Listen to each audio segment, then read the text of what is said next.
As the pianist played the piano, the millionaire was frozen when he heard the music. The same his beloved played before disappearing 25 years ago. Miles Harrington sat alone in his expansive office, staring out of the floor-to-ceiling windows that overlooked the bustling city of Seattle. From up here, the world seemed small, manageable, a view that perfectly suited the man who had built an empire from the ground up. To everyone around him, he was a figure of power and success. But those who knew him best, or at least once did, understood that behind the confident smile and sharp suits was a man haunted by a past that no amount of wealth could ever erase. It had been 25 years since Lillian disappeared. 25 long years since she'd walked off the stage after her final performance and vanished without a trace. The memory of that night was still as vivid as if it had happened yesterday. He could see her in his mind's eye, her dark hair cascading down her back, her fingers dancing across the piano keys with a grace that seemed almost otherworldly. The music she played was like a private conversation between the two of them, a language only they understood. Lillian was his great love, the person who had made his world feel bright and full of promise. They had plans, big plans. They were going to get married, travel, maybe even start a family. But those dreams had been shattered when she disappeared, leaving behind nothing but unanswered questions and a gaping hole in his heart. Miles had searched everywhere, hired private investigators, and even ventured to the darkest corners of the city, hoping for any sign of her. But as days turned into weeks and weeks turned into years, he was forced to accept the harsh reality that she was gone. He hadn't just lost Lillian. He'd lost the part of himself that believed in happy endings. He swore off concerts, vowing never to set foot in one again. What was the point? The music had lost its magic without her. Yet, despite everything, he never stopped wondering, what happened to Lillian? Why did she disappear? And most importantly, where did she go? It was a question that gnawed at him every single day, even as he buried himself in work, building Harrington Enterprises into the powerhouse it had become. Miles thought that maybe if he stayed busy enough, if he kept his mind occupied with contracts, deals, and mergers, he wouldn't have to think about that void. But late at night, when the city outside his penthouse was quiet and still, the memories would creep back in, pulling him into that familiar, aching sadness. Today, though, had been one of those rare days when the past felt almost bearable. He had kept busy with meetings, and the distraction had worked, for a while. That is, until his phone buzzed with a message from Andrew, his godson, inviting him to a concert. At first, Miles ignored it. He didn't do concerts anymore, and Andrew knew that. But a few minutes later, another message came in, this time with a simple, almost pleading tone. "You need to see this, Uncle Miles. Trust me." He'd stared at the message for a long time, debating. Andrew had always been persistent, and he was one of the few people who never pushed Miles to talk about Lillian, respecting the wall he'd built around that part of his life. Maybe that was why Miles hesitated. Andrew wouldn't insist without a good reason. Finally, he typed a response. "All right, when and where?" The concert was that evening, in a small, intimate venue not far from his office. Miles almost changed his mind a dozen times, but Andrew had a way of making his requests feel like obligations. So, after wrapping up his last meeting, he found himself walking into the dimly lit concert hall, scanning the room for his godson. Andrew waved him over, a broad grin on his face, clearly delighted that Miles had shown up. "Thank you for coming, Uncle Miles," Andrew said, his voice full of enthusiasm. "I promise you, you won't regret this." Miles forced a smile. "We'll see." As they took their seats, the lights dimmed, and a hush fell over the audience. The stage was bathed in a soft, warm glow, and a single spotlight illuminated the grand piano at its center. Miles felt his chest tighten as a young woman with dark, wavy hair stepped onto the stage and took her place at the piano. For a moment, he was overwhelmed by a sense of déjà vu. She reminded him of Lillian, not in appearance, but in the way she moved, with a calm, assured grace. The girl introduced herself as Marlo, a name that rang unfamiliar to him. She spoke briefly, thanking the audience for their support, and then began to play. The first few notes drifted softly into the room, and Miles felt a chill run down his spine. It was a gentle, melancholic melody, one that tugged at something deep inside him. Then, as the music swelled, recognition hit him like a freight train. It was their song, the piece Lillian had composed, just for him. A melody that only she knew, a melody that no one else could possibly have heard. Miles's heart raced, and he felt tears well up in his eyes. He wanted to stand up, shout, demand answers, but he was frozen in place, trapped between disbelief and a desperate, unflickering hope. As Marlowe played, lost in the music, Miles sat there, his mind reeling. How could she possibly know this song? What connection could this young pianist have to Lillian? For the first time in 25 years, he felt a spark of something he thought he'd lost forever. A need to uncover the truth. When the music finally stopped, the audience erupted in applause, but Miles didn't move. He stayed in his seat, staring at Marlowe as she took her bow. He knew, in that moment, that he had to talk to her. He had to find out who she was and how she knew that song. And for the first time in a long time, he felt a strange, unsettling sensation. Like the past wasn't as far behind him as he had once believed. The concert hall was buzzing with excitement as people mingled, sharing their thoughts on Marlowe's stunning performance. But Miles remained rooted to his seat, barely aware of the chatter around him. His mind was racing, desperately trying to make sense of what he had just experienced. It was impossible. Yet he had heard it, their song, a melody that had been a private exchange between him and Lillian, something she had composed only for them. How could this young woman, this Marlowe, know it? Andrew nudged his arm, snapping Miles out of his daze. "Uncle Miles, wasn't she amazing? I told you it would be worth it," he said, his face still beaming with excitement. Miles turned to Andrew, his eyes wide and bewildered. How did she know that piece?" he asked, his voice barely more than a whisper. Andrew's smile faltered slightly. "What do you mean? Isn't it just a beautiful piece she played? I thought you'd like it, given your history with music." "It's more than that," Miles insisted, leaning in closer, his tone urgent. "That song, no one else should know it. Only Lillian knew that melody." Andrew's eyes widened, a mix of confusion and curiosity. "Wait, are you serious? Maybe it's just a coincidence, or maybe she learned it somewhere else." Miles shook his head, still struggling to keep his composure. "No, you don't understand. That was a private piece, something Lillian composed herself. I need to speak with her, Andrew. Can you arrange that?" Andrew hesitated, glancing at his uncle's intense expression. "I can try," he said, unsure of where this sudden urgency was coming from. I'm not sure how these things work, but I can ask one of the event coordinators if she's available to meet fans." "No," Miles interrupted, a hint of frustration in his voice. "I need more than just a casual introduction. I need to know how she knows that song." He paused, trying to steady himself. "Please, Andrew." Sensing the gravity of the situation, Andrew nodded. "All right, I'll see what I can do. Just stay here, okay?" He got up and disappeared into the crowd, leaving Miles alone with his thoughts. Miles could hardly breathe as he waited, his mind flashing back to memories he had tried so hard to bury. Images of Lillian, laughing as she played the piano, her eyes sparkling as she teased him with melodies, flooded his thoughts. That song had been a part of their love, a secret shared only between them. It had been Lillian's way of saying "I love you" without words. And now, hearing it again, Miles felt a rush of emotions he hadn't allowed himself to feel in years. It wasn't long before Andrew returned, a triumphant look on his face. "Good news. I managed to speak with one of her assistants. She's willing to meet you briefly, but we have to be quick. She has another event to prepare for tomorrow."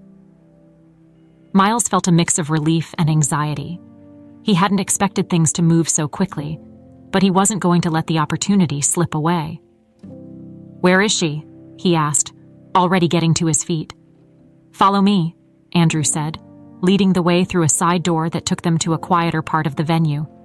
They passed a few more corridors before arriving at a small room where Marlo was seated, speaking softly with a couple of people. She looked different offstage, more relaxed, yet still carrying an air of grace about her. As they approached, one of the assistants stepped forward. "Ms. Marlo, this is Mr. Miles Harrington. He was hoping to have a quick word with you." Marlo glanced up, her expression polite but slightly guarded.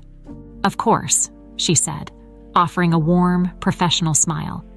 "It's always a pleasure to meet people who enjoy my music." Miles hesitated, unsure of how to begin. He hadn't planned for this moment. He didn't have the words ready, but he couldn't waste time with pleasantries. "I'm sorry if this seems abrupt," he started, his voice a little shaky, "but I need to ask, that last piece you played, where did you learn it?" The smile on Marlo's face wavered. She seemed taken aback by the question, as if it wasn't something she'd been expecting. "The last piece?" she repeated, trying to gauge his intent. "It's a piece my mother taught me when I was young. It's one of the first things she ever played for me." Miles's heart skipped a beat. "Your mother," he whispered, the word catching in his throat. Who was your mother?" Marlo looked puzzled. "Her name was Lillian Chambers." She hesitated, as if gauging his reaction. "She was a pianist, but she passed away a long time ago." The room seemed to tilt slightly as Miles tried to process what he was hearing. He gripped the back of a nearby chair to steady himself, his mind reeling. "Lillian Chambers," he repeated, hardly believing the words that had come out of his mouth. She was my fiancée. She disappeared 25 years ago, and I never knew what happened to her." Marlo's expression shifted from polite curiosity to shock. "Wait, what?" she said, her voice barely above a whisper. "You're saying you knew my mother?" Miles nodded, his eyes wide and misty. "Yes, we were going to get married, but one night she disappeared, and I never saw her again." For a moment, there was only silence as Marlo tried to make sense of what she was hearing. It was as if she had been hit by a tidal wave of emotions, and she struggled to stay afloat. I don't understand," she stammered. "She never mentioned anything about that. She always told me she was alone." Miles felt a pang of sadness, imagining what Lillian must have gone through, wherever she was, without him. "I need to know everything, Marlo, everything she told you, how she lived, where she was, what happened to her." Marlo took a deep breath, trying to process the whirlwind of information that had just been thrown at her. "I don't know a lot," she admitted, her voice shaky. "I was very young when she passed away. She always seemed sad, like she was carrying a burden, but she never told me why. All I know is that she taught me that song, and it was special to her." Miles swallowed hard, trying to push back the surge of emotions threatening to overwhelm him. "Please, Marlo," he said, his voice gentle but urgent. "If you know anything, if there's any way you can help me understand what happened to her, I need to know. She was everything to me." Marlo looked into his eyes, and for a moment, she saw a flicker of the same pain she had often seen in her mother's gaze. It was raw, unspoken, but unmistakable. "All right," she said softly. "I'll tell you what I know. But I'm not sure if it will be enough." Miles managed a faint, hopeful smile. "It's a start." And with that, a fragile but vital connection was formed, bridging a 25-year gap of pain, mystery, and unanswered questions. For the first time, Miles felt like he was closer to finding out the truth, and perhaps closer to Lillian than he had ever been before. The drive back to his penthouse that night was a blur. Miles couldn't stop replaying the conversation with Marlo in his head. He had gone to the concert expecting nothing more than a brief distraction, maybe even just to placate Andrew. But instead, he had stumbled upon a revelation that shook the foundations of everything he thought he knew about his past. Lillian had been alive, and she had a daughter who had grown up without him, learning the very song that was meant to be a secret between him and her mother. He barely slept that night, and when he did, his dreams were haunted by fragmented memories of Lillian, her laughter, the way she'd brush a strand of hair behind her ear when she played, and the sound of that melody echoing softly in the background. Each time he woke up, the reality would crash down on him all over again. Lillian had been alive long enough to raise a child, and he never knew. But why? Why had she disappeared, and what had kept her away? The next morning, Miles found himself at his desk, staring at a photograph of Lillian he kept hidden in a drawer, away from the rest of the world. She was smiling, her eyes bright with life, as if she had no idea what lay ahead. He hadn't looked at the photo in years, but now it felt like a lifeline. He was desperate for answers, and Marlo was his only lead. He picked up his phone, dialed Andrew's number, and waited as the line rang. "Uncle Miles?" Andrew's voice was a mix of surprise and concern. "Everything okay? I didn't expect to hear from you so soon." "I need to see her again," Miles said, cutting straight to the point. "Marlo, I need to talk to her. There's more I need to understand, and she's the only one who can help me." Andrew hesitated. "I'm sure we can arrange something, but you realize she's not exactly available at a moment's notice, right? She's got a busy schedule." "I don't care," Miles replied, his voice firm. "I'll make time. I'll arrange whatever is necessary. I need to know what happened to Lillian, and if Marlo can help me, then I need to speak with her." There was a pause on the other end, as if Andrew was trying to gauge just how serious his uncle was. "All right," he finally said. "I'll see what I can do. But you need to be prepared, Uncle Miles. This might not give you the closure you're looking for." "Just do it," Miles said, his tone leaving no room for argument. "Please." After ending the call, he sat back in his chair, feeling the familiar weight of anxiety settle over him. He knew this wasn't going to be easy. There was a chance that this entire pursuit would only open old wounds, but he had to try. For 25 years, he had lived with unanswered questions, and now, for the first time, there was a glimmer of hope that he might finally get the answers he so desperately needed. The following evening, Miles found himself walking into a small cafe, one that Andrew had arranged for the meeting. It was quiet, intimate, an ideal setting for the conversation they were about to have. Marlo was already there, seated at a corner table, her fingers lightly drumming on the surface as she waited. She looked up as he approached, her expression a mixture of curiosity and guardedness. "Mr. Harrington," she said, nodding politely as he sat down across from her. "I wasn't expecting to see you again so soon." "Please, call me Miles," he replied, trying to sound calm, even though his heart was pounding in his chest. "Thank you for agreeing to meet with me. I realize this might be a bit overwhelming." Marlo gave a small, tight-lipped smile. "It is, but I'm curious too. You said you were close to my mother, that you were engaged. I want to know more about that." Miles took a deep breath, trying to collect his thoughts. "We met when we were both young. She was a pianist, talented, passionate. We fell in love, and we were going to get married. But one night, after a concert, she disappeared. I searched for her for years, but it was like she vanished into thin air. I never found out what happened to her, and I never stopped wondering." Marlo's expression softened, and for the first time, Miles saw a flicker of sadness in her eyes. She never talked about her past. Not really. All I knew was that she was alone, and she always seemed to be hiding something. I guess now I understand why. "Do you know where she was during those years?" Miles asked, his voice barely above a whisper. "Did she ever tell you anything about why she left?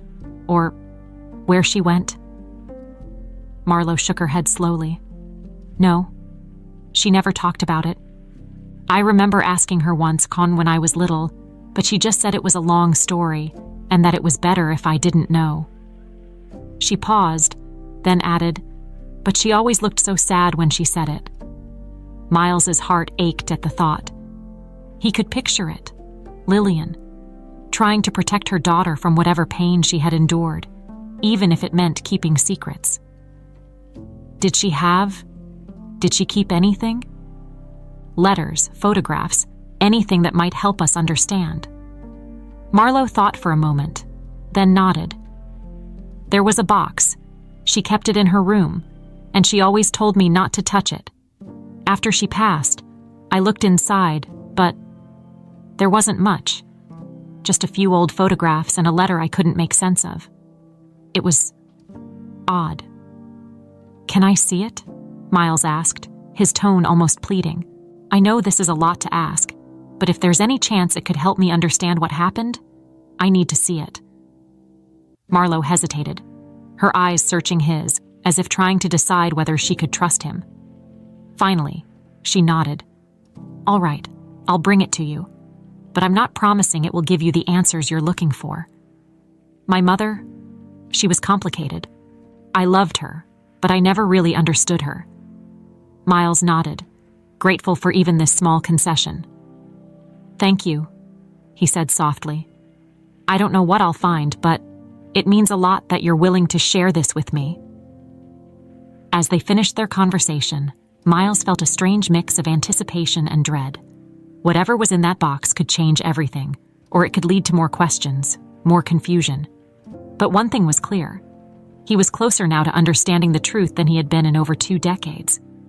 And he wasn't going to stop until he knew why Lillian had disappeared and what had really happened to her. As they parted ways, Marlo glanced back at him, her expression thoughtful. I don't know why my mother kept this hidden, but I hope you find what you're looking for, Miles, she said quietly. Miles watched as she walked away, feeling a glimmer of hope and a flicker of fear. He was diving back into a past that had once broken him, but this time, he wasn't alone.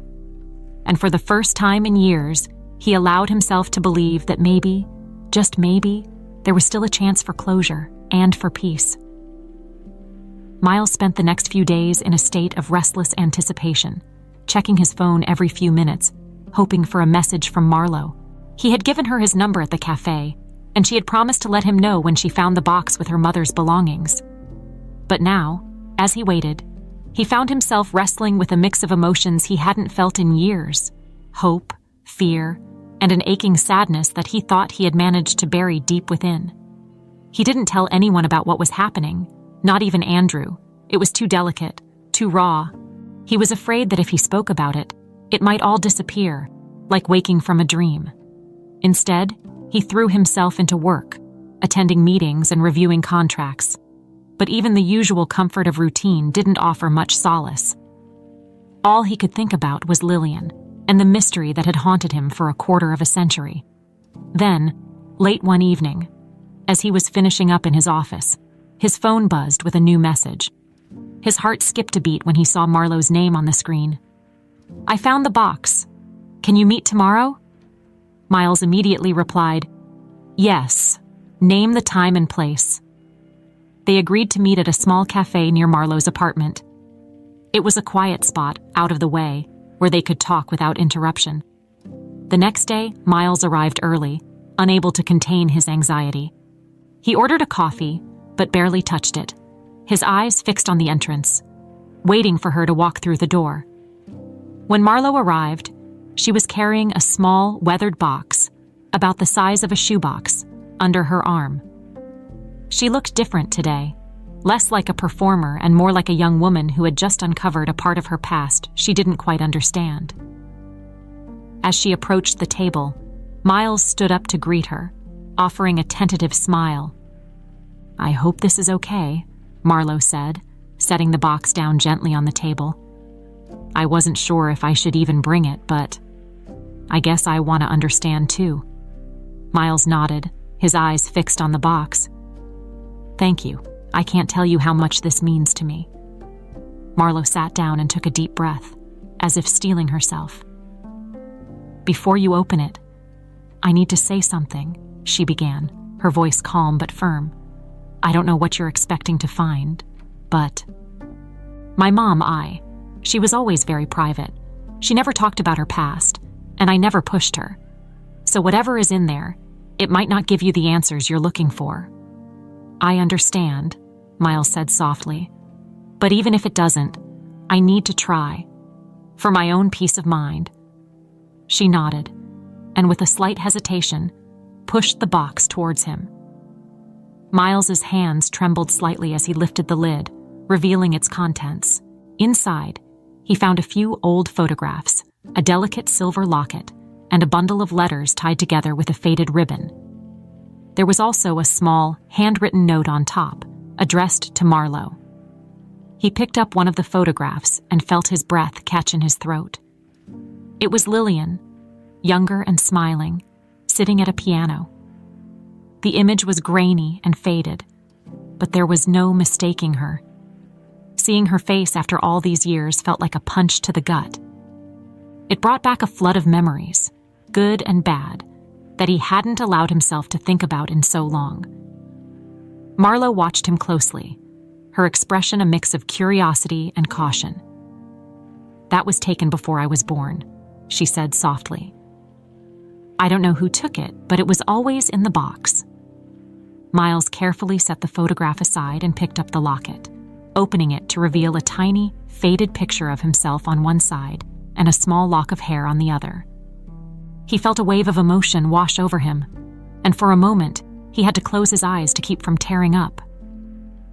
"She must have kept this all those years," he murmured, more to himself than to Marlowe. "Even when she—" He trailed off, unable to finish the sentence. Marlowe waited patiently, giving him space to process. "There's a note," she said, pointing to the top of the stack of letters. "It was addressed to me, but I never really understood it. Maybe it'll make more sense to you." Miles hesitated, then carefully picked up the note and unfolded it. The handwriting was delicate, familiar, and his heart skipped a beat as he read the first few lines. "My dearest Marlowe, if you are reading this, then I am no longer with you. I wish I could have told you everything, but there were things that I needed to keep hidden, to protect you. There are secrets from my past that I never wanted to burden you with. But if you find yourself needing answers, I hope you can forgive me for not being able to give them to you while I was alive. There is someone who might help you understand. Someone I once loved dearly. His name is Miles Harrington." The words blurred as tears filled Miles's eyes. Lillian had written his name. She had thought of him, even after all those years, even when she was far away and alone. He looked up at Marlowe, his voice barely steady. She wanted you to find me." Marlowe's eyes softened, and she reached out, hesitantly placing a hand on his. "I guess she did," she said quietly. "But I still don't understand why she left, or why she never came back." Miles wiped his eyes, taking a deep breath. "I don't know either, but we're going to find out. Whatever happened, whatever kept her away, we'll get to the bottom of it." They spent the next few hours going through the contents of the box. The letters were mostly mundane, notes about daily life, thoughts about Marlowe's childhood, and occasional mentions of dreams Lillian had for her daughter. But there were hints, little fragments of information that suggested Lillian had been afraid of something or someone. There was one letter, in particular, that caught Miles's attention. "Sometimes, I wish I could go back and change things," it read. "But I know there are choices I made that can't be undone. I hope one day you'll understand why I had to do what I did, why I had to keep you safe. Please, Marlowe, if you ever have the chance, find Miles. He will help you understand." Miles set the letter down, his mind spinning. Lillian had known something, and whatever it was, it had been enough to drive her away from him, from their future together. But it was clear she hadn't wanted it that way. She had been forced to make a choice, and now he was determined to find out who or what had driven her to that decision. Marlowe looked at him, a mix of hope and fear in her eyes. "What do we do now?" she asked softly. "We keep digging," Miles said, his voice resolute. "We follow every lead, every clue. Whatever happened to your mother, we're going to find out. And if there's someone responsible for all this, they're going to have to answer for it." For the first time since he had seen Marlo on that stage, Miles felt a sense of purpose. The past might have been full of pain and unanswered questions, but now, with Marlo by his side, he was ready to face it head-on.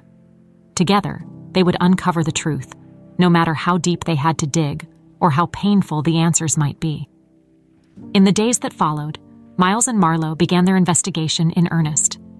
They agreed to meet regularly, often at the same small cafe where Marlo had first brought the box, and each meeting was filled with more questions than answers. Miles had connections, resources, and a determination that he hadn't felt in years. But there were still so many gaps in the story, so many pieces of the puzzle missing. One evening, as they sat at their usual corner table, Marlo placed a stack of letters on the table between them. "I've been going through everything again," she said, her voice thoughtful. "There's something that keeps coming up, an address, mentioned a few times. I think it might be where she was staying after she left." Miles's eyes lit up. "An address." He picked up one of the letters and scanned through it, his mind racing. If we can find out where she was, maybe we can find someone who remembers her, who might know more about why she disappeared. Marlo nodded, a flicker of hope in her eyes. "It's not much, but it's the best lead we have right now. The address is in a small neighborhood on the outskirts of Seattle. I thought maybe we could go there together." For a moment, Miles hesitated. He hadn't been back to that part of the city in years, not since Lillian had vanished, but the look on Marlo's face was enough to push his doubts aside. "Yes," he said, his voice firm. "Let's go." The next day, they drove out to the address, the city gradually giving way to quieter streets lined with modest, aging houses. It was a stark contrast to the bustling downtown where Miles spent most of his time, and he found himself struck by the quiet, almost melancholy feel of the neighborhood. It was the kind of place where people kept to themselves, where life moved at a slower, more deliberate pace. When they arrived, they found themselves standing in front of a small, nondescript house with peeling paint and a garden that had clearly been neglected for some time. It didn't look like much, but for some reason, Miles felt a strange sense of familiarity, as if he had been there before, even though he knew he hadn't. Marlo glanced at him, then back at the house. "This is it," she said quietly. "This is where the letters said she was staying." Miles took a deep breath and walked up to the front door, knocking gently. They waited, but there was no answer. After a moment, he knocked again, harder this time, but still, no one came to the door. He glanced back at Marlo, who looked equally disappointed. "Maybe no one's home," she said, though she didn't sound convinced. They were about to turn away when an elderly woman appeared at the end of the walkway, pushing a small cart filled with groceries. She paused when she saw them, her eyes narrowing slightly. "Can I help you?" she asked, her voice wary. Miles stepped forward, trying to sound as non-threatening as possible. "I'm sorry to bother you, ma'am," he said. "We're looking for someone who used to live here. Her name was Lillian Chambers. We were wondering if you knew her." The woman's expression softened slightly at the mention of the name, and she nodded. "Lillian? Yes, I remember her," she said, her voice quieter now. "She was a sweet girl. Quiet, kept to herself. It's been a long time, though. I'm not sure how I can help." Marlo stepped forward, her heart pounding. "We're trying to find out more about her," she explained. "She was my mother, but she never talked much about her past. We were hoping that maybe you knew something, anything that could help us understand why she disappeared." The woman's eyes flicked between Miles and Marlo, as if trying to piece together their connection. "Your mother?" she said, clearly surprised. "Well, I had no idea she had a daughter." Marlo nodded, her throat tightening. "She did. And we're trying to find out why she left, why she kept everything a secret." For a moment, the woman was silent, lost in thought. Then she sighed, setting down her cart. "I don't know much, but I do remember that she wasn't alone when she first moved here.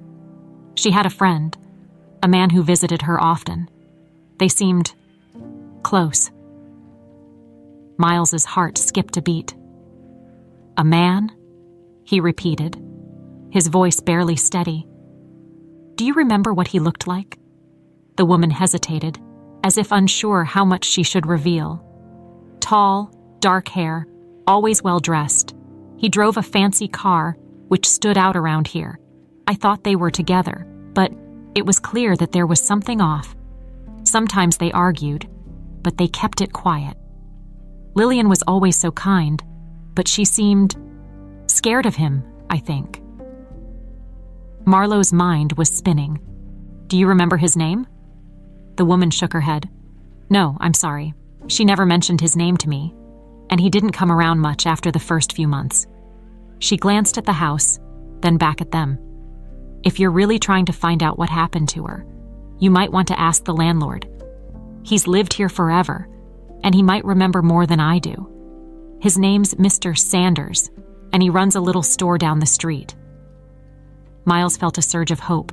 "Thank you," he said, his voice sincere. "You've been more help than you know." The woman gave them a small smile, then continued on her way, leaving Miles and Marlowe standing on the sidewalk, trying to process what they had just heard. "Who do you think he was?"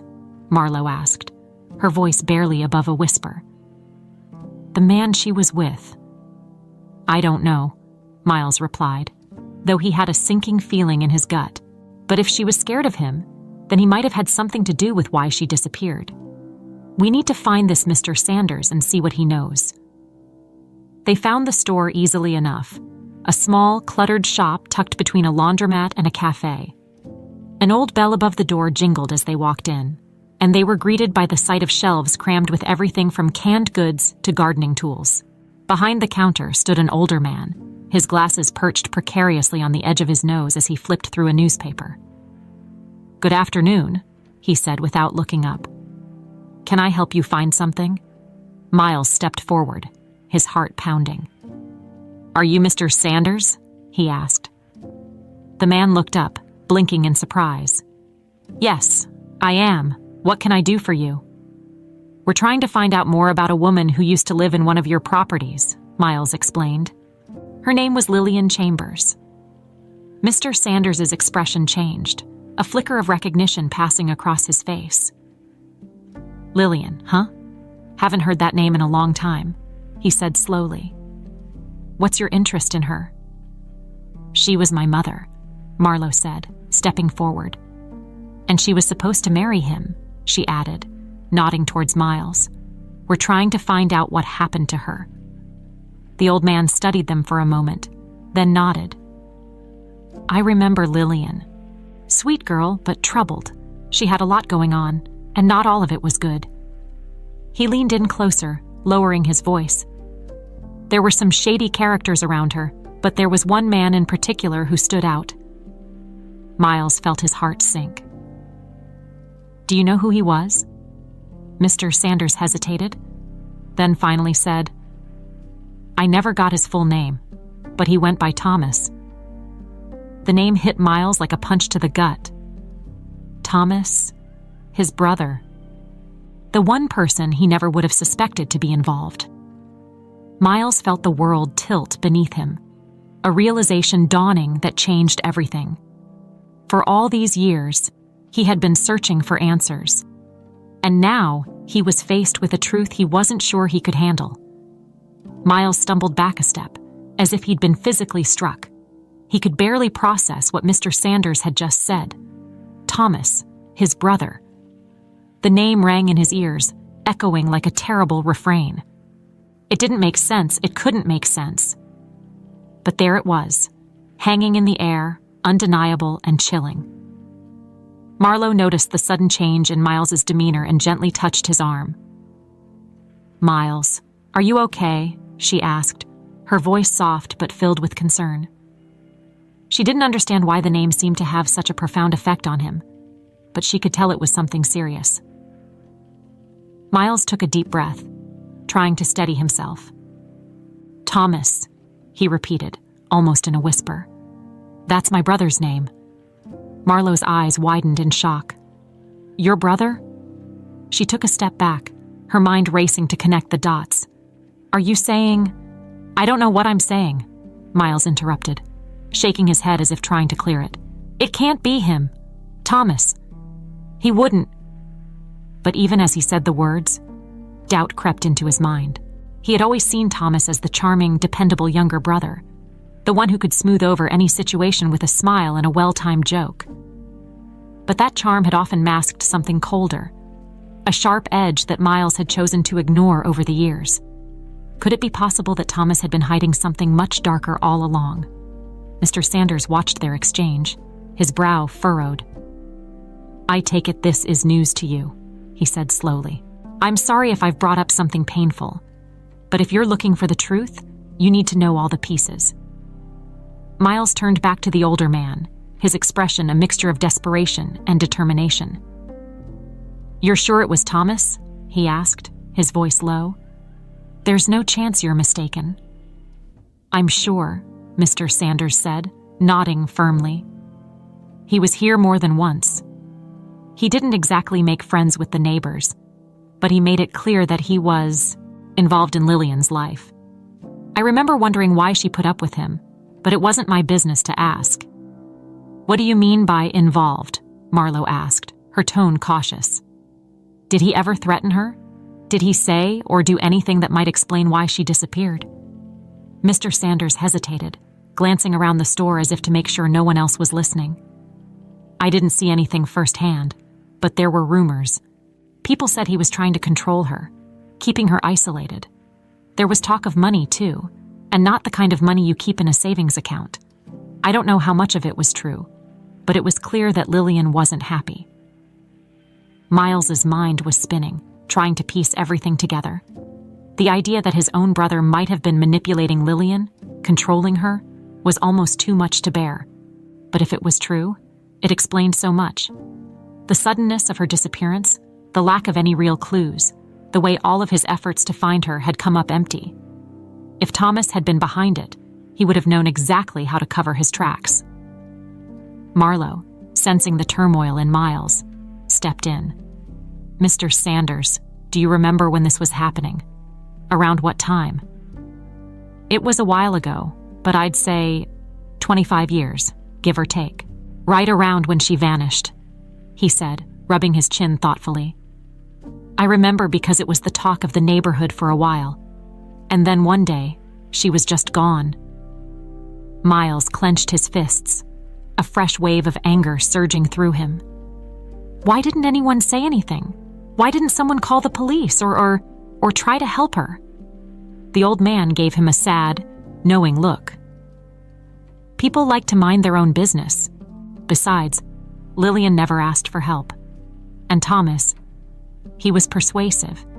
He had a way of making sure people didn't ask too many questions. Marlowe glanced at Miles, her expression grave. "It sounds like he was trying to keep her under control," she said softly. "Maybe he didn't want her to contact you, or maybe there was something else going on." Miles didn't respond right away.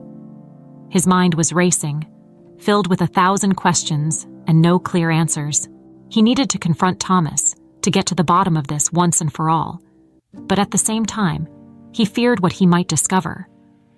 If Thomas really had been responsible for Lillian's disappearance, then it meant that everything, every effort he had made to find her, every sleepless night spent wondering, had been for nothing, because the person he should have been looking at was right in front of him all along. "Thank you, Mr. Sanders," Miles said finally, his voice tight. "You've given us more information than we had before. We appreciate your help." The old man nodded, his expression sympathetic. "I hope you find what you're looking for," he said. "Lillian was a kind soul. She didn't deserve whatever happened to her." As they left the store, Marlowe glanced at Miles, trying to read his expression. "What do we do now?" she asked quietly. "Are you going to talk to him?" "I have to," Miles replied, his jaw clenched. "If there's even a chance that Thomas was involved, I need to know. I can't let this go." They drove back to the city in silence, the weight of the new information pressing down on them. Miles's mind was a whirlwind of conflicting emotions. He remembered all the times Thomas had been there for him, the late-night phone calls, the shared business ventures, the sense of camaraderie that only brothers could have. But now, all of that felt tainted, twisted by the possibility that it had all been a lie. Later that evening, Miles found himself standing in front of his brother's sleek, modern apartment building, his heart pounding in his chest. He hadn't called ahead. He didn't want to give Thomas any time to prepare. He needed to see the truth on his face, to confront him without warning. He took the elevator up to Thomas's floor, feeling the tension coil tighter with each passing second. When the door slid open, he walked down the familiar hallway, stopping in front of a door he had visited countless times. For a moment, he hesitated, his hand hovering over the doorbell, but then he steeled himself, reaching out and pressing the button. A few moments later, the door opened, and there stood Thomas, looking surprised but pleased to see him. "Miles, what a surprise," he said, flashing that easy, charming smile that had always come so naturally to him. "What brings you here?" Miles didn't waste any time. "We need to talk," he said, his voice sharp. "About Lillian." For a split second, he thought he saw something flicker in Thomas's eyes, something like fear, or maybe guilt. But then it was gone, replaced by a look of confusion. "Lillian, Miles, that was years ago. Why are you bringing this up now?" "Because I found out some things," Miles said, his tone icy. "Things that don't add up, and I need to hear the truth from you. No more lies." Thomas's smile faltered, but he quickly recovered, stepping aside and gesturing for Miles to come in. "All right, let's talk," he said, his voice smooth. "But I think you're mistaken, brother. I don't know what you think you've discovered, but I can assure you, it's not what you're imagining." Miles stepped inside, his gaze locked on Thomas. "I hope you're right," he said, his voice low, "because if you're not—" He let the sentence hang in the air, unfinished, but the implication was clear. This was no longer just about finding answers. It was about facing the possibility of betrayal and the painful realization that the person he had been searching for had been hidden by someone he thought he could trust. And as he prepared to confront Thomas, Miles knew that whatever happened next, there was no turning back. The atmosphere inside Thomas's apartment was tense, almost suffocating. Miles could feel the weight of the unspoken accusations hanging between them, a heavy, invisible fog that seemed to thicken with each passing second. Thomas motioned for Miles to sit, but he remained standing, his eyes fixed on his brother, studying every flicker of emotion that crossed his face. Thomas sighed, his smile wavering. "All right, Miles, let's get this over with. What exactly have you heard, and who's been filling your head with these ideas?" Miles didn't respond immediately. Instead, he reached into his pocket and pulled out one of Lillian's letters, the one that Marlowe had shown him, the one that hinted at fear, at secrets too dangerous to speak aloud. He unfolded the worn paper and held it up. "Lillian wrote this," he said, his voice steady. "She mentioned a man who was controlling her, a man she was scared of. And today, I learned that man might have been you." Thomas's face was unreadable, but there was a slight tightening around his eyes, a flicker of something that passed too quickly for Miles to fully catch. "You've been talking to the wrong people," Thomas said calmly, leaning back against the arm of his sofa. "I don't know who's trying to turn you against me, but I can assure you, they're lying." "Stop it, Thomas," Miles snapped, his voice louder than he intended. "I'm not here to play games. I want the truth. You knew Lillian was alive after she disappeared, didn't you? You were in contact with her. What were you doing and why?" For a moment, Thomas seemed to struggle for words, his expression hardening. Then, he let out a slow, measured breath. "All right, Miles. You want the truth? Fine. Yes, I was in contact with Lillian after she left, but it wasn't what you think. I was trying to help her." Miles blinked, caught off guard by the sudden admission. "Help her," he repeated, incredulous. "By keeping her away from me, by making sure no one could find her?" Thomas stood up, his posture defensive. "You have no idea what was going on," he said, his voice rising. "You think she just disappeared because she wanted to? No, she was in trouble. Miles. Serious trouble. And she begged me not to tell you." Miles's heart pounded in his chest.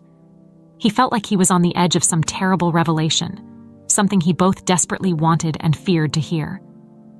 "What kind of trouble?" he asked, his voice barely above a whisper. Thomas hesitated, as if weighing how much to say. "Lillian was being blackmailed," he said finally, "by some people she got involved with, people who had leverage over her. She thought they were going to hurt you, Miles, and she was terrified, so she ran. She thought it was the only way to keep you safe." The words hit Miles like a punch to the gut. Blackmail, threats. He tried to imagine Lillian, scared and alone, forced to make a decision that tore her away from everything she loved. "Why didn't she come to me?"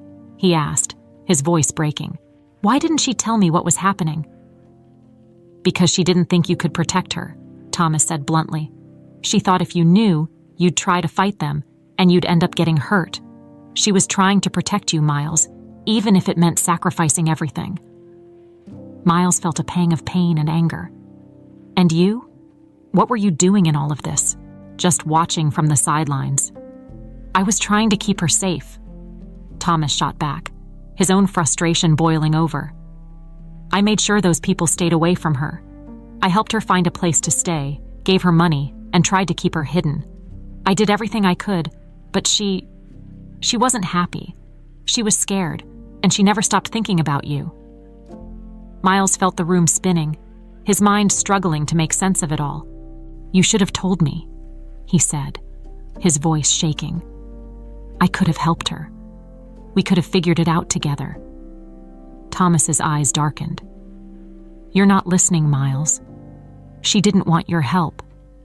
She thought the only way to save you was to disappear, and she made me promise not to tell you where she was. She thought it was the only way to keep you safe." Miles clenched his fists, a mix of rage and heartbreak flooding through him. "Then why did she never come back? If you were protecting her, why didn't she ever come home?" Thomas hesitated, and for the first time, his composure seemed to crack. "Because she couldn't," he said quietly. "She had an accident. She lost her memory. Miles. She didn't even know who she was anymore." The words hung in the air, heavy and awful. Miles felt like the ground had been ripped out from under him. "An accident?" he repeated, his voice hollow. "You're telling me she was out there, alive, and she didn't even remember?" "She had a few good years after she left," Thomas continued, his voice barely above a whisper. "But then she had a car accident. She was in a coma for weeks, and when she woke up, she didn't remember anything. Not you, not her music, not even her own name. She lived the rest of her life as someone else, in a small town, with no memory of the woman she used to be." Miles felt sick, his vision blurring as tears welled up in his eyes. "Why didn't you tell me?" he asked, his voice breaking. "You should have told me the moment you found out. I could have helped her, brought her home." Thomas looked down, his face drawn and weary. "What good would it have done, Miles? She didn't remember you. She didn't remember anything. I thought maybe it was better this way, that you could move on, have a life, but you never did you?" The room was silent, the only sound the faint hum of the city outside. Miles's mind was reeling, struggling to process everything he had just learned. He thought about all the years he had spent searching, all the sleepless nights wondering where she was, and all the while, she had been out there, lost to him in more ways than he could have ever imagined. "I loved her, Thomas," he said finally, his voice choked with emotion. "I would have done anything for her. And you took that away from me." Thomas's expression softened, and for a moment, he looked genuinely remorseful. "I was trying to do what I thought was right," he said. "Maybe I made the wrong choice, but I swear I was trying to protect you. I didn't want you to get hurt." Miles shook his head, wiping a tear from his cheek. "You didn't protect me. You robbed me of the chance to be there for her, to help her. You let me live a lie, thinking she was just gone, when she was out there, lost and alone." For a moment, neither of them spoke. The weight of the past hung heavy between them, a chasm that felt impossible to bridge. Finally, Thomas stepped closer, his eyes pleading. "I'm sorry, Miles," he said quietly. "I know it's too late, but I'm sorry. If I could do it all over again, I'd tell you the truth, but I can't change the past." Miles looked at his brother, the man who had been his closest friend and now felt like a stranger. "No," he said softly. "You can't change the past, but I can still find out what really happened to her. And if there's anyone left out there who's responsible for what happened, I'm going to make sure they answer for it." Thomas's eyes widened slightly, as if he hadn't expected such resolve. "Miles, listen." "No, Thomas," Miles interrupted, his voice firm. "I'm done listening to you. From now on, I'm going to find my own answers. And if I find out you've been hiding more than you're telling me now, I swear, I won't forgive you." For the first time, Thomas looked genuinely afraid.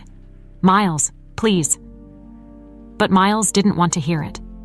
He turned and walked out of the apartment, his mind reeling with everything he had learned. There were still so many unanswered questions, so many things that didn't make sense. But one thing was clear. The search for the truth was far from over, and now he had more reason than ever to keep digging, no matter what it cost. Miles drove through the city in a daze, his thoughts tangled in a web of confusion and pain. The revelation about Thomas had been like a knife to the heart, cutting through years of uncertainty and bringing with it a wave of anger and betrayal. He couldn't believe that his own brother had been involved, that he had known all along and had chosen to keep it hidden. Every word Thomas had said echoed in his mind, each one bringing new questions, and none of them had easy answers. He pulled over into a quiet parking lot, needing a moment to catch his breath. His hands trembled as he gripped the steering wheel, trying to steady himself. He thought of Lillian, her smile, her laugh, the way her fingers would dance across the piano keys, creating music that felt like a conversation only they could understand. To think that she had been out there, lost and alone, was almost too much to bear. And the idea that she might have been scared, manipulated, and ultimately abandoned by those who should have helped her, it filled him with a rage he hadn't felt in years. His phone buzzed, snapping him out of his thoughts. It was a message from Marlo. "Did you find out anything?" Miles hesitated before typing his reply. "Yes, we need to talk." They arranged to meet at Marlo's apartment later that evening. By the time he arrived, the sky had darkened, and the city was bathed in the soft, golden glow of streetlights. Marlo was waiting for him at the door, her expression tense and anxious. She ushered him inside, and they sat down on the small couch, the room feeling almost claustrophobic with the weight of everything that had been left unsaid. "What happened?" she asked, her voice barely above a whisper. "You look different." Miles took a deep breath, trying to find the right words. "I confronted Thomas," he said, his voice steady but laced with emotion. He admitted that he was in contact with Lillian after she disappeared. He claimed he was trying to protect her. Marlo's eyes widened. "Protect her? From what?" "From people who were blackmailing her," Miles explained. "He said she was scared, that she thought they were going to hurt me. So she ran, and he helped her stay hidden." Marlo's expression softened, but there was still a flicker of confusion. "But if he was trying to help, why didn't he tell you? Why keep it a secret?" Miles shook his head, his frustration boiling over. He said she didn't want me to know, that she thought I'd try to fight them, and it would put me in danger. He claims he was honoring her wishes, but he trailed off, unable to finish the thought. I don't know if I can believe him. Not after everything. For a moment, Marlo was silent, digesting everything he had said. Do you think he's telling the truth? She asked finally. I don't know, Miles admitted, but I can't just take his word for it. There's more to this, I can feel it, and I'm not stopping until I know the whole truth. Marlo nodded, her expression resolute. Then we keep going. There has to be something we're missing, some clue that can lead us to the answers. She got up and walked over to a small desk in the corner of the room, pulling open a drawer and taking out a faded "Our Old" envelope. I didn't know if I should show this to you, she said, handing it to Miles. But after what you told me, I think it's important. Miles took the envelope and carefully slid out the letter inside. The handwriting was elegant and familiar, but the tone was different, urgent, almost frantic. Thomas, I can't do this anymore. I'm tired of running, of hiding. I know you think this is for the best, but I can't live like this. I want to see Miles. I want to tell him everything, even if it means putting myself at risk. Please, just let me do this my way. I'm begging you. Lillian. Miles's heart twisted as he read the words. It was clear that Lillian had been desperate, trapped between fear and a longing to return to the life she had been forced to abandon. She wanted to come back, he whispered, his voice thick with emotion. She was trying to reach out, and he stopped her. Marlo sat down beside him, her eyes glistening with tears. It sounds like she felt trapped, she said quietly, like she didn't have a choice. Miles felt a fresh wave of anger surge through him. He kept her away from me. Even when she wanted to come back, he didn't let her. And now he's acting like he was doing her a favor. He clenched his fists, his knuckles white. I should have known. I should have seen through him. Marlo gently placed her hand on his, her touch warm and comforting. This isn't your fault, Miles, she said softly. You couldn't have known, but now that we do, we can do something about it. We can find out what really happened. They spent the next few hours poring over the letters, looking for anything that might give them a clearer picture of what had happened. Most of them were vague, filled with hints of fear, but never enough to piece together a complete story. It was as if Lillian had been trying to communicate without saying too much, afraid that even her letters might be intercepted. Then, near the bottom of the stack, they found a letter that stood out. Unlike the others, this one was addressed not to Thomas or Marlo, but to a name neither of them recognized: Carter Blake. Who's Carter Blake? Marlo asked, frowning as she scanned the letter. She mentions him a few times, but I've never heard of him. Miles's pulse quickened. I don't know, he said. But if she was writing to him, it means he was someone important. Maybe someone who knew what was going on. The letter was brief, but it was clear that Lillian had been asking Carter for help. Carter, I need you to make sure Thomas doesn't find out about this. I'm planning something, and I can't afford any mistakes. If anything happens to me, you'll know why. Miles and Marlo exchanged a look. If this Carter Blake is still around, he might be able to tell us more, Marlo said, her voice filled with a newfound sense of purpose. We have to find him. Miles nodded, feeling a flicker of hope. Yes, he could be the key to all of this.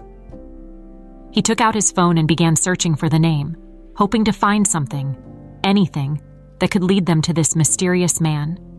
But there were too many results, too many possibilities, and none of them seemed to match. Marlo's expression darkened with frustration. There has to be a way to narrow it down, she said. If he was connected to Thomas, maybe he was involved with your family business. Do you have any contacts who could check for you? Miles thought for a moment, then nodded. I do. I have a friend who handles a lot of background checks for the company. If Carter was connected to any of our dealings, he'll be able to find out. They decided to call it a night, but as they prepared to leave, Miles turned to Marlo, his expression serious. "Are you okay with all of this?" he asked gently. "I know this isn't easy, digging up all these old wounds." Marlo managed a small, sad smile. "I need to know, Miles. I need to understand why my mother made the choices she did, why she was so scared. Even if it's painful, I want to know the truth." Miles nodded, feeling a deep sense of respect for the young woman who had become his unexpected ally. "We'll find it," he promised. "No matter how long it takes, or how difficult it gets, we'll find out what happened to her, and we'll make sure that the people who did this to her are held accountable." As they left the apartment, Miles couldn't shake the feeling that they were on the brink of something big, something that would finally give them the answers they'd been searching for. But he also knew that the closer they got to the truth, the more dangerous it would become, and if Thomas had been willing to lie for so long, there was no telling what lengths he might go to in order to keep the rest of his secrets buried. The next morning, Miles was already on edge. After the previous night's discoveries, he knew he needed to act quickly. There were still too many unanswered questions, and now they had a new name to follow: Carter Blake. If Lillian had been reaching out to this man, then he could be the key to unlocking the truth about what had happened all those years ago. Miles reached out to his friend, Greg, who handled background checks and sensitive information for Harrington Enterprises. "Greg, I need a favor," he said over the phone, his voice steady but urgent. "I'm looking for someone named Carter Blake. I don't have much to go on, but I need to know if he has any ties to our family business or to my brother, Thomas." Greg didn't ask for details, which Miles appreciated. "I'll see what I can find, Miles," he said. "Give me a few hours." As he waited for Greg to get back to him, Miles couldn't sit still. He paced around his office, his mind replaying everything he had learned. The idea that Thomas had been involved in Lillian's disappearance and had possibly orchestrated the entire situation was a reality he was still struggling to accept. But the more he thought about it, the more the pieces began to fit. Thomas's charm, his ability to manipulate people, his need to control situations, it all made sense, and it made Miles sick to his stomach. Around midday, Greg called back. "I found something," he said. Carter Blake was a private investigator. Looks like he did some freelance work for various clients over the years. But there's one job that stands out. About 25 years ago, he was hired by a woman named Lillian Chambers to look into a series of anonymous threats. She paid him a considerable sum to find out who was behind them. Miles's pulse quickened. "Did he find anything?" "That's where it gets complicated," Greg continued. "There's no official report, but I dug a little deeper and found a series of encrypted emails exchanged between Blake and Thomas Harrington. It seems like they were negotiating something. I don't have all the details, but it looks like Blake was trying to get more money from Thomas to keep quiet about whatever he had discovered." Miles felt a chill run down his spine. So Thomas was paying off Blake. "Looks that way," Greg confirmed.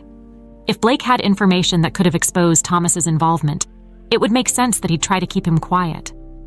But I did manage to find a current address for Blake. He's still in Seattle. Miles's heart pounded as he took down the address.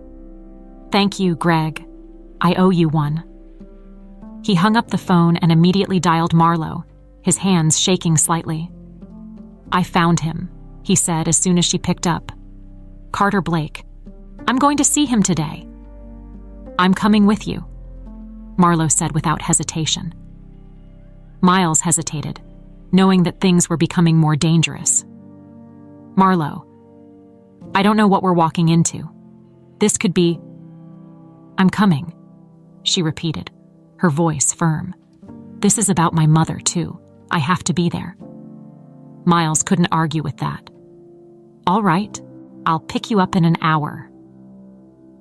When they arrived at Blake's address, it was a rundown office building on the edge of the city, the kind of place that had seen better days.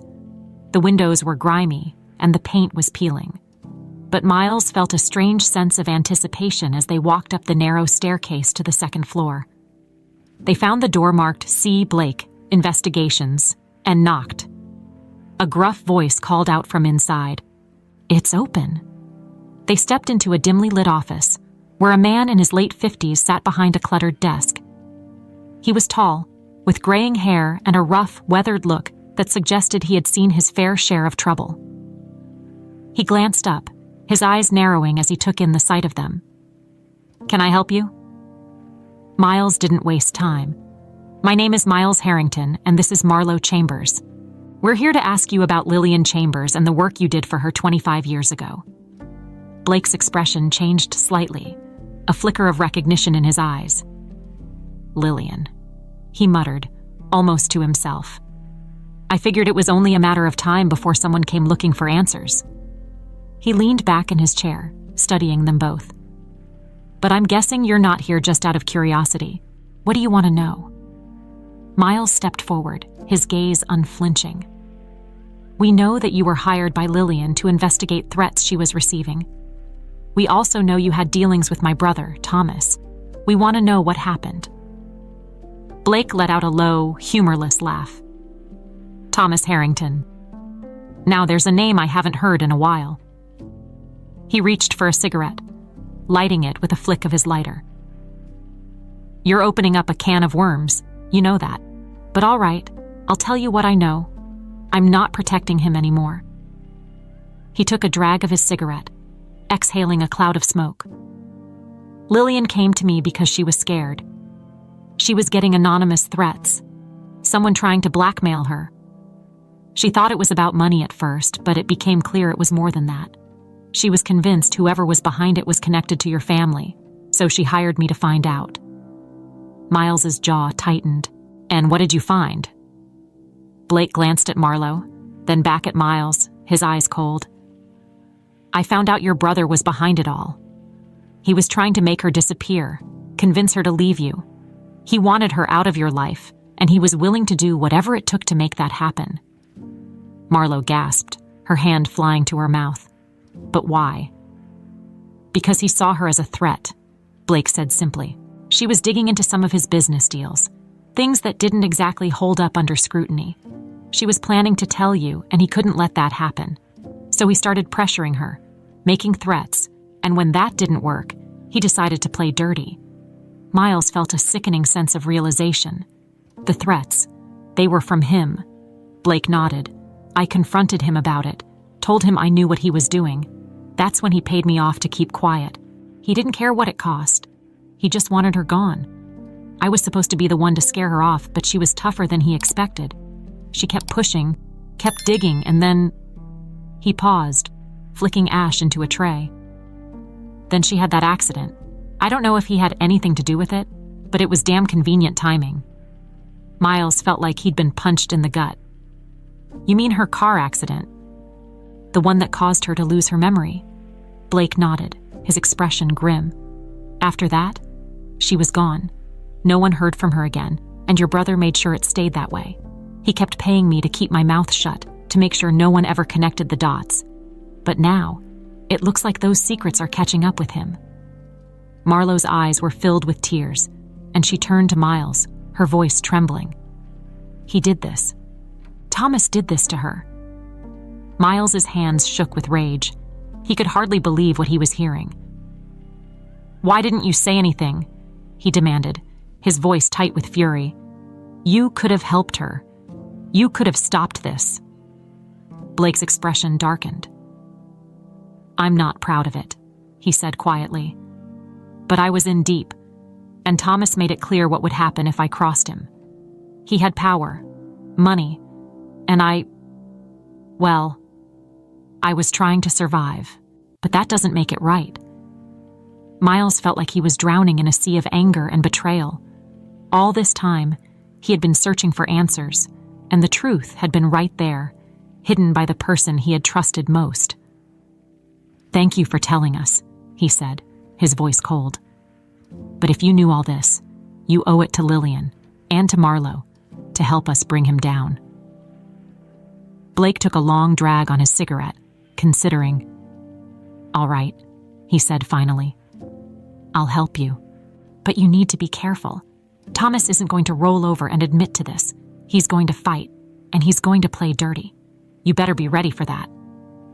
Miles nodded, his eyes burning with determination. "I'm ready. I don't care what it takes. He's not getting away with this."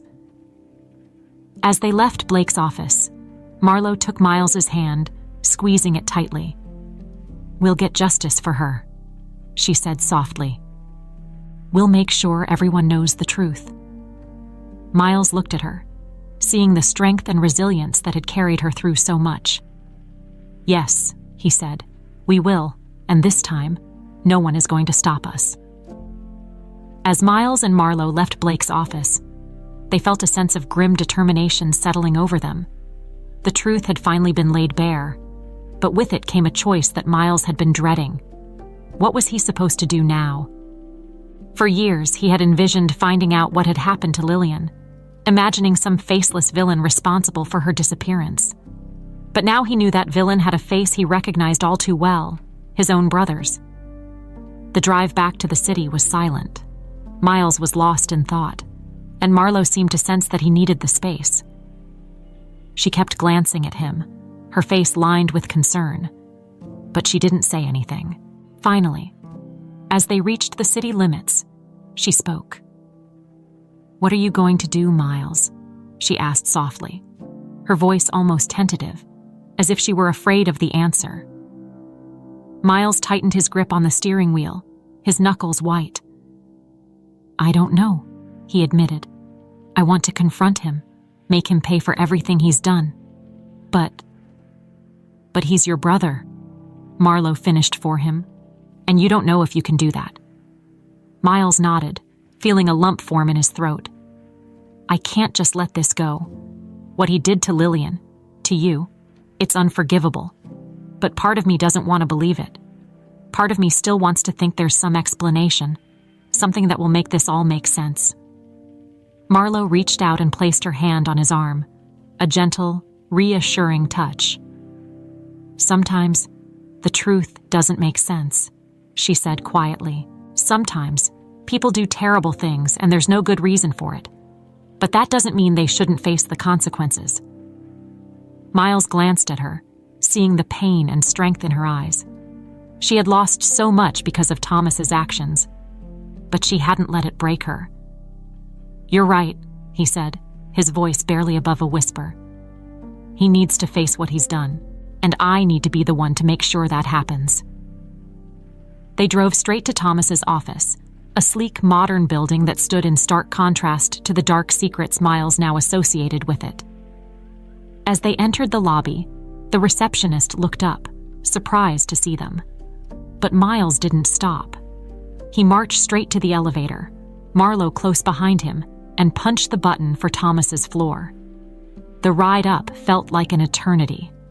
Miles's mind was racing, his emotions a chaotic mess of anger, betrayal, and sadness. When the elevator doors opened, he stepped out into the hallway, barely noticing the polished marble floors and minimalist decor. All he could see was the door to Thomas's office, and the man behind it who had betrayed him in the worst way possible. Without knocking, he pushed open the door and walked in. Thomas was sitting at his desk, talking on the phone, but he froze when he saw Miles and Marlo. He quickly ended the call, his eyes narrowing with suspicion. "Miles, what's going on?" he asked, trying to keep his voice calm. "Why are you here?" "We need to talk," Miles said, his voice cold and unwavering. "About Lillian." Thomas's expression didn't change, but Miles could see the flicker of anxiety in his eyes. "I already told you everything I know," he said. "I don't understand why you keep bringing this up." "Stop lying, Thomas," Miles snapped. "I know what you did. I talked to Carter Blake. He told me everything." The color drained from Thomas's face, and for a moment, he looked almost scared. But then he quickly composed himself, forcing a smile. "I don't know what Blake told you, but he's lying. He's always been a liar."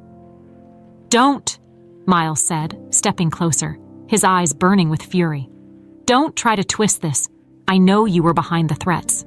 I know you manipulated her, and I know you kept me from finding her after she lost her memory. You lied to me, to everyone, and now it's over."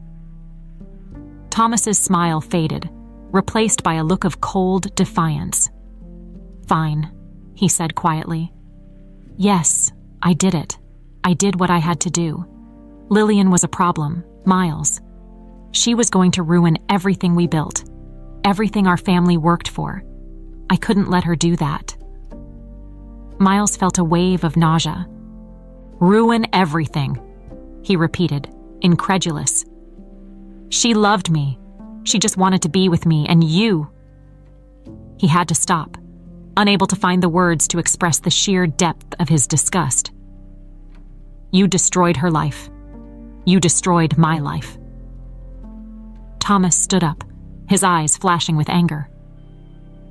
"I protected you," he said, his voice rising.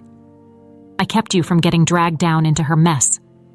She was involved with people who would have torn you apart. I did what I had to do to keep you safe." "No," Miles said, shaking his head. "You did it for yourself, to control everything, to make sure no one could threaten your little empire. You used me, used my love for her as a weapon against her, and then you made sure I'd never find out the truth. That's not protection, that's cruelty." There was a long, heavy silence. Thomas's face was flushed, his chest rising and falling with each angry breath. "And what are you going to do now, Miles?" he asked, his tone mocking. "Turn me in? Destroy our family's reputation? Go ahead. But know this, once you do, there's no going back. You'll lose everything." Miles felt his resolve waver. But then he glanced at Marlo, standing quietly by the door, watching the exchange with tear-filled eyes. She had lost her mother because of Thomas's actions. She had grown up without knowing the truth, without ever understanding why her life had been ripped apart. And she deserved justice. "I'm not losing anything," Miles said, his voice steady. "I've already lost everything that mattered to me, and it was because of you. But I'm not letting you get away with this." Thomas's eyes flashed with something like desperation. "You're making a mistake, Miles. This will destroy us." "No," Miles replied, his expression resolute. "It will destroy you. And maybe that's the only way I can start to make things right." Before Thomas could respond, Marlo stepped forward, her voice clear and strong. "You took my mother from me," she said, her eyes fixed on Thomas. "She died without knowing who she was, without being able to find her way back. You can't undo that, but you're going to pay for what you did." For a moment, Thomas just stared at her, as if seeing her for the first time. Then he laughed, a harsh, bitter sound. "You think this is about justice? You think you can just march in here and make everything better by punishing me? You're so naive. The world doesn't work that way." "No," Marlo said, stepping closer, her voice unwavering. "But at least we're not afraid to try." The tension in the room was electric, and Miles could see the fear in Thomas's eyes, the realization that he had finally lost control. "I've already called my lawyer," Miles said. "There will be an investigation, and I'm going to make sure everything comes out, every lie, every threat, every bribe. You're finished, Thomas." Thomas's expression twisted into a sneer. "You think this will make you happy? You think this will bring her back?" "No," Miles said softly. "Nothing can bring her back. But it will give her the justice she never got.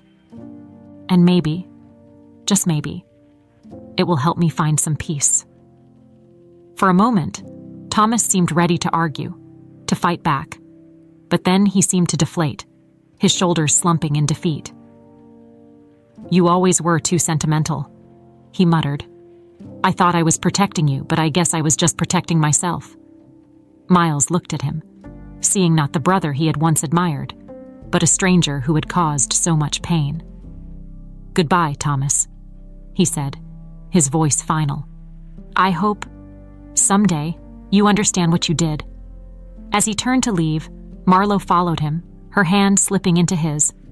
They walked out of the office, leaving Thomas behind, and as the elevator doors closed, Miles felt a strange sense of relief, a weight lifting off his shoulders. It wasn't over yet. There would be legal battles, public scrutiny, and painful memories to confront, but the hardest part was done. Marlo squeezed his hand gently.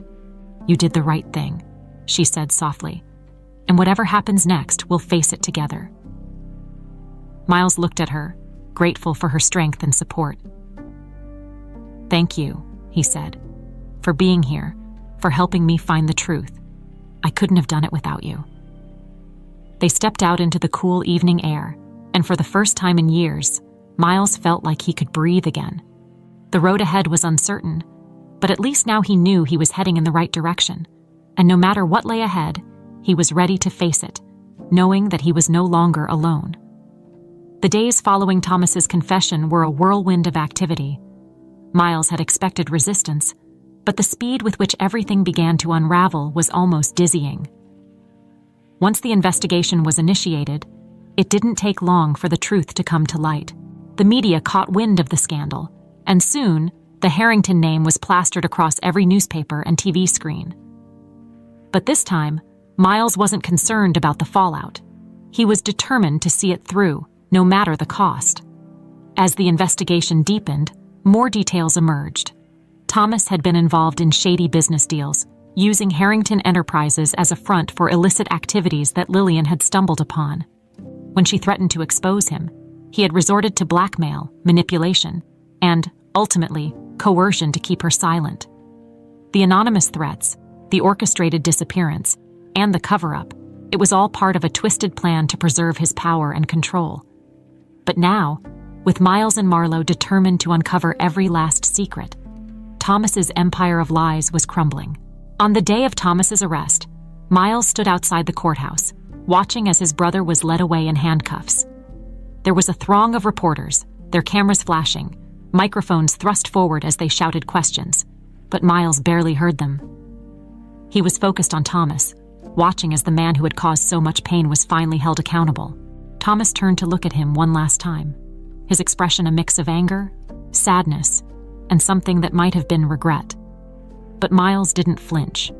He had made his choice, and he knew it was the right one. As the police car drove away, he felt a strange sense of closure, as if a chapter of his life had finally been finished, even if it hadn't ended the way he once hoped it would. Afterward, Miles and Marlo found a quiet spot in a park nearby, away from the chaos of the media circus. They sat on a bench, the late afternoon sun casting long shadows across the grass. For a while, neither of them spoke. They didn't need to. The silence was comforting, a shared moment of peace after so much turmoil. "Are you okay?" Marlo asked finally, breaking the silence. Miles nodded, though he still felt the sting of everything that had transpired. "I think so," he said. "It's strange. I thought I'd feel more relieved, but there's still this emptiness. Like I lost something I can never get back." Marlo looked down at her hands, fiddling with the bracelet around her wrist. "I know what you mean," she said softly. "I spent so many years wondering who my mother was, why she disappeared. Now that I have the answers, I almost wish I didn't. It doesn't make the pain go away." Miles turned to her, his expression gentle. "I'm sorry, Marlo," he said. "For everything. For what my family did to you, to your mother. I wish I could change it." Marlo shook her head, offering a sad smile. "You don't need to apologize, Miles. You're not responsible for what Thomas did. You helped me find the truth, and that's more than I ever expected. I'm grateful for that." They sat in silence for a while longer, watching as children played nearby, their laughter carrying on the breeze. It was a reminder of how simple and beautiful life could be, even in the face of so much darkness. Miles felt a pang of longing, wishing he could have had moments like this with Lillian, moments where they could just sit and enjoy the world around them without the weight of secrets and lies hanging over them. "I've been thinking," Miles said, breaking the silence, "about what to do next. I don't want to keep running Harrington Enterprises the way it's been. Too much of it was built on lies, on things I didn't even know were happening. I want to make things right." Marlo looked at him, curious. "What do you mean?" "I'm going to step down," Miles said. "At least for a while. I need to figure out who I am without all of this. And I want to start a foundation, in Lillian's name. Something that helps people who've been hurt, who've been silenced. It's not much, but it's a way to honor her, to make sure her story doesn't just end in tragedy." Marlowe's eyes softened, and she reached out, taking his hand. "That sounds like a beautiful way to remember her," she said. "She would have wanted that." Miles felt a warmth spread through him at her words. "I hope so," he said quietly. "I spent so long trying to find her, trying to hold on to something that was already gone. Maybe it's time I let go and started building something new." Marlowe nodded, understanding. "I think that's what she would have wanted for you too," she said. "And you're not alone, Miles. Whatever comes next, I'll be here." They sat there as the sun began to dip below the horizon, painting the sky in shades of orange and pink. It felt like the end of a long journey, but also the beginning of something new, something that could finally bring peace and healing. Over the next few weeks, as the dust began to settle, Miles focused on making good on his promise. He announced his temporary departure from Harrington Enterprises, appointing a trusted colleague to take over while he took some much-needed time away. The foundation was established quickly, with Marlowe helping him every step of the way. They named it the Lillian Fund, dedicated to supporting survivors of abuse, harassment, and coercion, giving them the resources and support they needed to rebuild their lives. The media initially treated the announcement with skepticism, speculating that it was just a PR move to salvage the family's tarnished reputation. But as stories of the foundation's impact began to emerge, it became clear that this was something genuine, something born out of love and a desire to make amends. And slowly, people began to see Miles not just as the man caught up in a scandal, but as someone who was trying to right the wrongs of his past.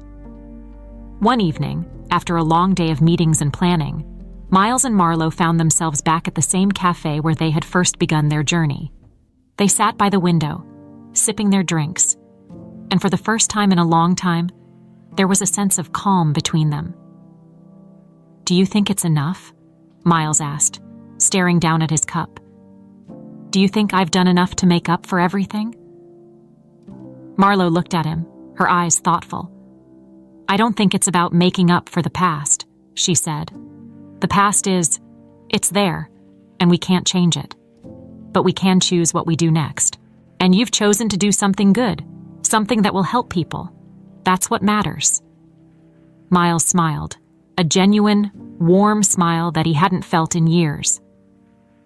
"Thank you," he said, "for believing in this, for believing in me. I don't think I could have done it without you." Marlowe blushed slightly, but she smiled back. "I think we needed each other," she said simply. "Maybe that's why this happened the way it did, so we could find a way to move forward together." As they left the cafe, walking through the quiet streets, Miles felt lighter than he had in a long time. There were still scars, still parts of him that ached when he thought of Lillian and all the things they never got to share. But there was also hope, a sense of purpose that he hadn't felt in years. They reached a small park, the same one they had visited on the day of Thomas's arrest, and Miles stopped, looking up at the stars beginning to appear in the sky. "You know," he said, his voice thoughtful, "I used to think that if I ever found out what happened to Lillian, it would bring me peace. But now I realize it wasn't about finding answers. It was about finding a way to live with the ones I already had." Marlowe nodded, standing beside him. "And you've done that, Miles. You found a way to turn something painful into something beautiful. That's not easy." Miles reached out and took her hand, feeling a warmth and connection that gave him strength. "I couldn't have done it alone," he said. "Thank you, Marlowe, for everything." She squeezed his hand, smiling. "You're welcome." As they stood there, side by side, Miles felt a sense of peace settle over him. The future was still uncertain, but for the first time in years, He wasn't afraid of it. He knew there would be challenges, but he also knew he didn't have to face them alone. And with that, he was ready to begin again.